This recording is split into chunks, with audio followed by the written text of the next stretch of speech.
소동이 될 만한 예수님의 탄생이라는 제목으로 하나님의 말씀을 전하겠습니다. 여러분, 성탄절을 영어로 뭐라고 부르죠? 크리스마스라고 하는데요. 이 성탄절은 국경과 인종을 초월한 지구촌의 최대의 명절이라고 부를 정도로 예수 믿는 사람이나 믿지 않는 사람들이나 기뻐하는 이유와 목적은 다르겠지만 이 성탄절 날에 얼굴을 찌푸리는 사람은 제가 한 번도 본 적이 없다는 것입니다. 그리고 이렇게 기쁘고 행복한 날 여러분들이 또 이곳에 와서 성탄 축하 예배를 드리게 되는데요. 그래서 우리가 말씀을 듣기에 앞서서 앞뒤 좌우에 계신 분들과 우리 성탄의 인사를 이렇게 나누었으면 좋겠습니다. 메리 크리스마스 인사하겠습니다. 메리 크리스마스. 네. 되게 이렇게 어색하네요. 우리 다시 한 번만, 여러분들의 환한 미소가 옆에 있는 사람에게 활력소가 되거든요. 다시 한번 메리 크리스마스. 오늘 설교는 아주 빨리 끝낼 겁니다. 왜냐하면 지금 우리 교회학교 아이들이 지금 대기 중에 있거든요. 그래서 오늘 설교를 길게 하는 것은 진짜 독약 같은 거니까 짧은 시간 안에 여러분들 말씀을 전할 테니까 이 말씀 속에 하나님의 은혜를 받았으면 좋겠습니다. 오늘 본문 말씀은 유대의 왕이자 메시아인 아기 예수님의 탄생 소식에 대해서 각기 다른 반응을 보인 그런 부류의 사람들을 좀 살펴보고자 합니다. 첫 번째로 헤롯 왕의 반응을 살펴보기를 원하는데요. 요한복음 2장에 보면 헤롯 왕에 대해서 이렇게 소개합니다. 교활하고 잔인한 사람, 그리고 로마의 원로들에게 뇌물을 주어서 유대인의 왕이라는 그 칭호를 얻게 되었던 사람이 바로 헤롯 왕이었습니다. 그뿐만 아니라 유대인들의 환심을 얻기 위해서 예루살렘 성전을 건축해 주기도 하고, 또 자기의 왕위를 지키기 위해서 걸림돌이 되는 누구든지 그는 다 제거해 버릴 정도로 자신의 아내와 아들, 그리고 삼촌과 자신의 신부까지 다 죽이는 일을 서슴지 않았던 잔인무도한 왕이 바로 헤롯 왕이었습니다. 그런 상황 속에서 예수님은 태어났고, 또 헤롯 왕은 동방의 박사들로부터 뜻하지 않는 소식을 듣게 되죠. 그 소식은 바로 유대인의 왕이 탄생했다라는 소식을 헤롯 왕이 듣게 됩니다. 여러분, 현재 자신이 유대의 왕 아니겠습니까?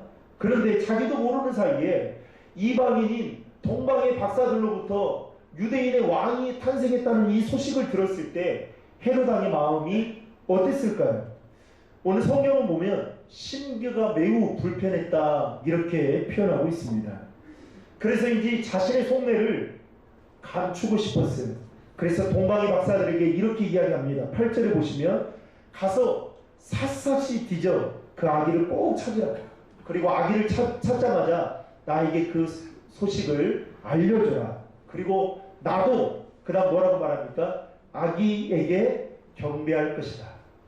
사실은 그 마음이 없었던 거죠. 헤롯 왕 마음속 깊은 곳에는 유대인의 왕으로 태어나신 그 아기 예수님을 죽이려는 마음이 가득 차 있었던 것입니다. 그러나 그 마음을 숨기고 있었던 것이죠. 사랑하는 여러분, 헤롯 왕처럼 자신의 인생의 주인이자 왕으로 생각하며 오늘도 살아가는 사람들이 있다는 것입니다. 이런 사람들은 철저히 자기가 인생의 주인이 되어서 자기 자신을 컨트롤하면서 어느 누구의 터치도 받지 않으려고 살아가는, 자신이 주인이 되어 살아가는 사람들이 우리 주변에는 있다는 것입니다. 사랑하는 성도 여러분, 저는 여러분들에게 이렇게 질문해 보고 싶습니다. 여러분의 인생의 주인은 누구이십니까? 그리고 여러분은 지금 누구의 터치를, 누구의 지배를 받고 계십니까? 둘째로, 아기 예수님의 탄생 소식에 예루살렘 사람들의 반응을 좀 살펴보고자 합니다. 동방박사들로부터 유대인의 왕이 태어났다는 소식을 들은 헤롯 왕과 예루살렘 사람들은 3절에 보면 이렇게 개역개정에는 이렇게 표현하고 있습니다. 소동했다. 그리고 오늘 우리가 읽은 우리말 성경에는 떠들썩했다. 난리가 나게 된 것이죠. 왕이 탄생했다고 하면서 온통 난리였고, 이 소식은 꼬리에 꼬리를 물면서 삽시간에 예루살렘 마을을 그야말로 큰 이슈거리가 될 만큼 시끌벅적하게 만들었던 것입니다. 여기저기에서 온통 유대인의 왕이 탄생했다라는 소식을 들었을 때 헤롯 왕의 마음은 심기가 불편했을 뿐만 아니라 오늘 예루살렘 사람들은 어떻게 반응했느냐, 우리는 여기에 주목할 필요가 있습니다. 그들은 어떻게 반응했느냐? 문제는 아기 예수님께 경배하러 가지 않았다는 것입니다. 왜냐하면 당시 유대를 통치했던 왕이 누굽니까? 헤롯 왕이었습니다. 그런데 헤롯 왕이 아까 말씀드렸듯이 잔인 무도한 왕이 아니었습니까?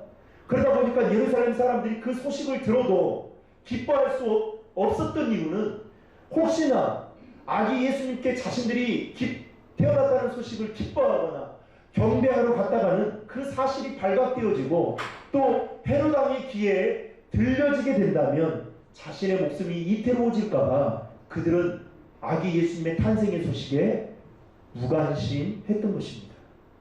여러분, 오늘날 우리 주변에도 이 성탄절에 무관심하며 살아가는 사람들이 있다는 것입니다.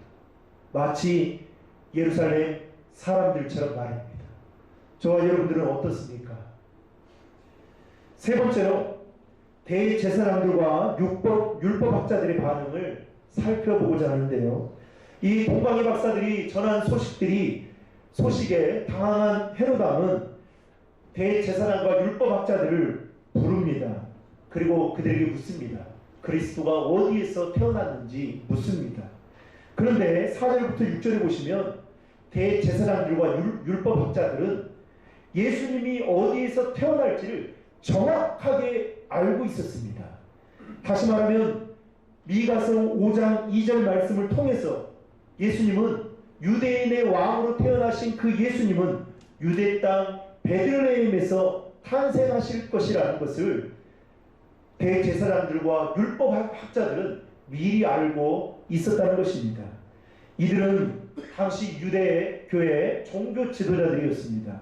그뿐만 아니라 해박한 성경 지식을 가지고 있었던 자들이었습니다. 그런데 문제는 거기까지였습니다.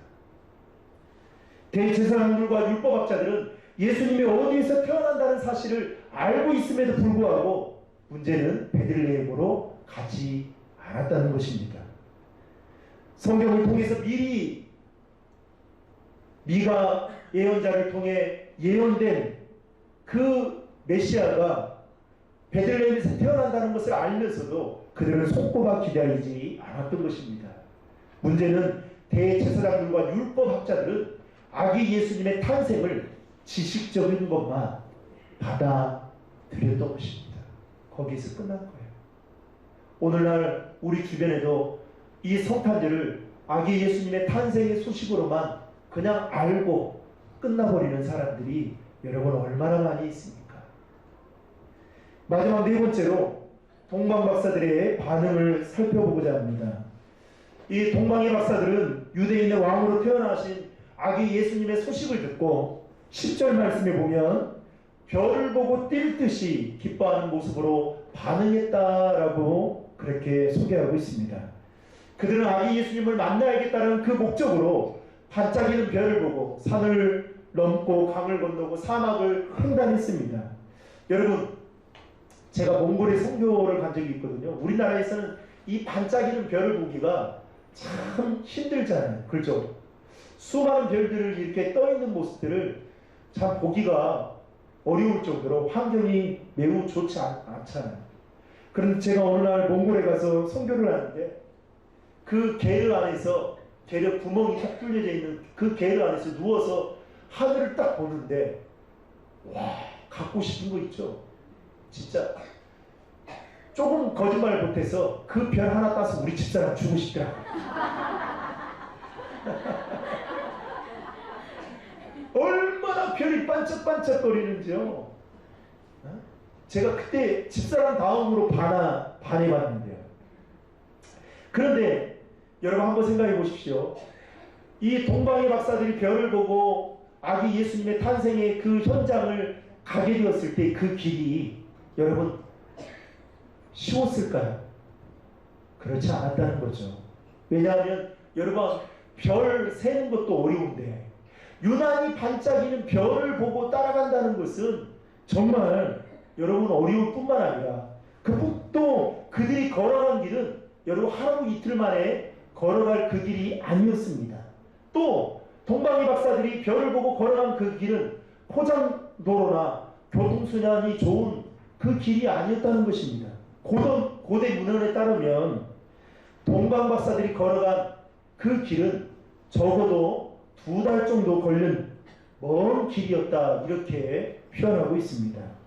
그러니까 여러분 시간과 경비를 생각하면 도무지 답이 나오지 않는 그런 그 길을 동방의 박사들이 무엇을 보고요? 별을 보고 따라갔다는 것입니다. 동방 박사들에게 누가 오라는 것도 아니고 또 누가 가라는 것도 아니지만 그들은 아기 예수님의 탄생의 소식을 듣고 아기 예수님을 만나기 위해서 유난히 반짝이는 그 별을 보고 그 별을 놓치지 않기 위해서 얼마나 마음 졸였겠어요. 그 별을 보고 따라갔다는 것입니다. 그리고 그들은 마침내 아기 예수님이 탄생하신 그 현장에 도착하게 되었습니다. 그리고 거기에서 만나고 싶은 아기 예수님을 만나게 되었습니다.